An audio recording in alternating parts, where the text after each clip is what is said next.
Terima kasih.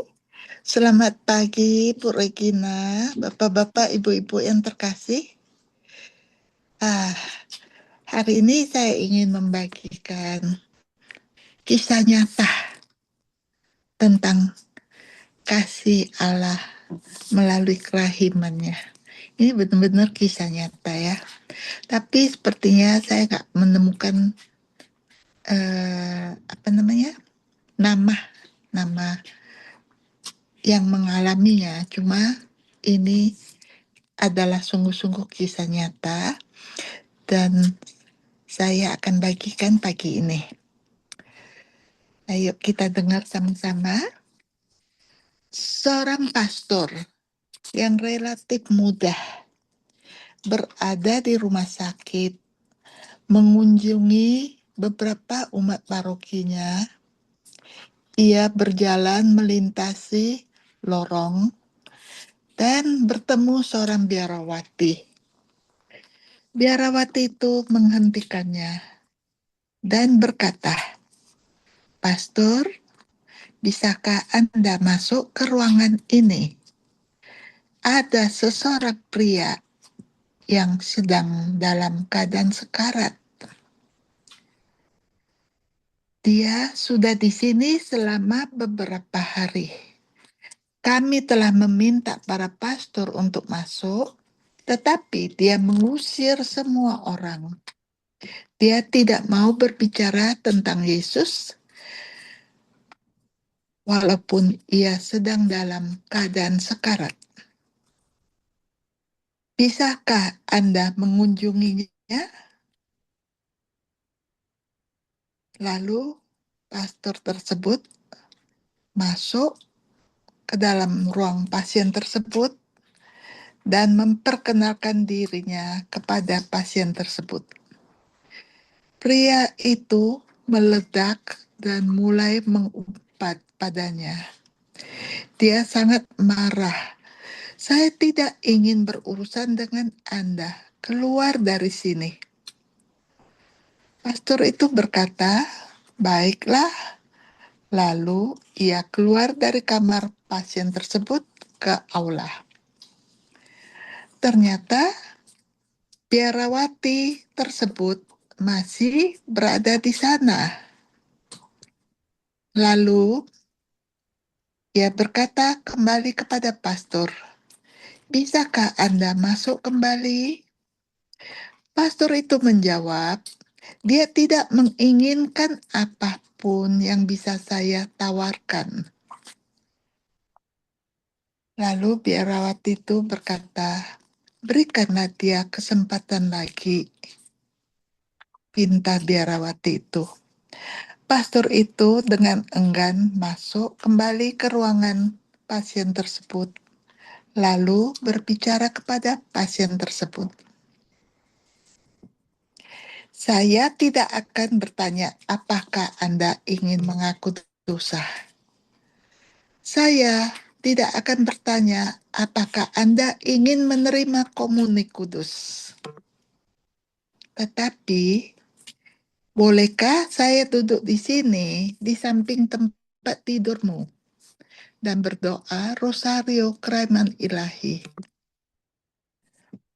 Pria tua itu lalu menjawab, "Saya tidak peduli, lakukanlah apapun yang Anda inginkan." Lalu pastor itu duduk dan mulai dengan lembut mengucapkan doa rosario kerahiman ilahi. "Demi sengsaranya yang pedih, kasihanilah kami dan seluruh dunia. Demi sengsaranya yang pedih, kasihanilah kami dan seluruh dunia." Tiba-tiba pria itu berseru, "Hentikan!" Terkejut, pastor itu mendongak dan bertanya, "Mengapa?" Lalu dijawab pria itu, "Karena tidak ada belas kasihan untukku." Lalu pastor bertanya kembali, "Mengapa menurutmu tidak ada belas kasihan untukmu?" "Tidak masalah," jawab pria tua itu. Tetapi pastor itu bersikeras, "Mengapa menurutmu tidak ada belas kasihan untukmu?" Lalu pria tersebut mulai mengungkapkan apa yang ada di hatinya. "Akan kukatakan, 25 tahun yang lalu, aku bekerja untuk sebuah perusahaan kereta api. Tugasku adalah menurunkan palang pintu pelintasan kereta api ketika kereta datang untuk mencegah mobil masuk ke rel. Tetapi pada malam tersebut aku mabuk. Aku tidak menurunkan palang pintu perlintasan kereta api tersebut, dan sepasang suami istri beserta 3 anak kecil mereka berada di rel saat kereta api datang, dan mereka semua langsung tewas di tempat. Itu kesalahanku, jadi tidak ada belas kasihan untukku. Aku telah gagal, sudah berakhir." Lalu pastor itu hanya duduk di sana menatap rosario di tangannya. Akhirnya dia bertanya, "Di mana kejadian ini?" Pria itu memberitahunya nama kota tersebut di Polandia. Pastor itu mendongak dan berkata, 25 tahun yang lalu, ibu dan ayahku mengajak adik-adikku berlibur. Aku tidak bisa ikut. Mereka sedang berkendara melewati kota kecil itu. Entah kenapa palang pintu perlintasan kereta api tidak diturunkan. Saat mereka menyeberangi rel, sebuah kereta datang dan menewaskan mereka semua. Aku kehilangan seluruh keluargaku malam itu. Pastor itu menatap wajah pria itu dengan seksama dan berkata,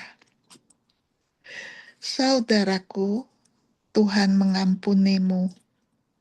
Tidak hanya itu, aku juga mengampunimu." Pria itu menyadari bahwa belas kasih Tuhan ditujukan kepadanya. Pastor itu bertanya, "Maukah kau mengizinkan aku mendengar pengakuanmu dan memberimu ekaristi?" Pria itu akhirnya menerima dan mengaku dosa dan menerima komuni kudus. 2 hari kemudian ia meninggal. Belas kasih menang. Kegagalannya bukanlah akhir dari segalanya. Kisah selanjutnya cukup menarik. Setelah memberikan komuni kepada pria tua itu, pastor pergi ke lorong untuk mencari biarawati tersebut. Ia tidak dapat menemukannya. Pihak administrasi memberitahunya, "Kami tidak mempekerjakan biarawati di rumah sakit ini." Selama bertahun-tahun, pastor itu tidak tahu siapa biarawati itu. Akhirnya, ia pergi ke kota Vilnius, tempat tinggal Santa Faustina. Ia pergi ke biara untuk mengadakan misa bagi para biarawati di sana. Ia melihat lukisan Santa Faustina di dinding, dan ia berkata, "Saya pernah bertemu biarawati itu beberapa tahun yang lalu." "Tidak, pastor, Anda tidak pernah," jawab salah satu biarawati. "Dia sudah meninggal sejak tahun 1938. Pastor itu kemudian menyadari bahwa Suster Faustina lah yang menyuruhnya masuk ke kamar pasien, menyuruhnya kembali lagi ke kamar itu untuk kedua kalinya. Kegagalan bukanlah akhir dari segala-galanya jika dia menyangkut Yesus. Dari catatan harian Faustina nomor 1485, kerahimanku lebih besar daripada dosa-dosamu dan dosa-dosa seluruh dunia. Mari kita sungguh-sungguh meletakkan percaya kepada Yesus akan kerahimannya kepada kita semua.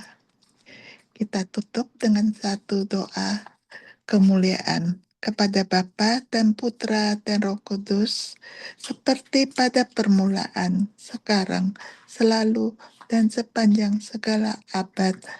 Amin. Yesus, Engkaulah andalanku. Terima kasih.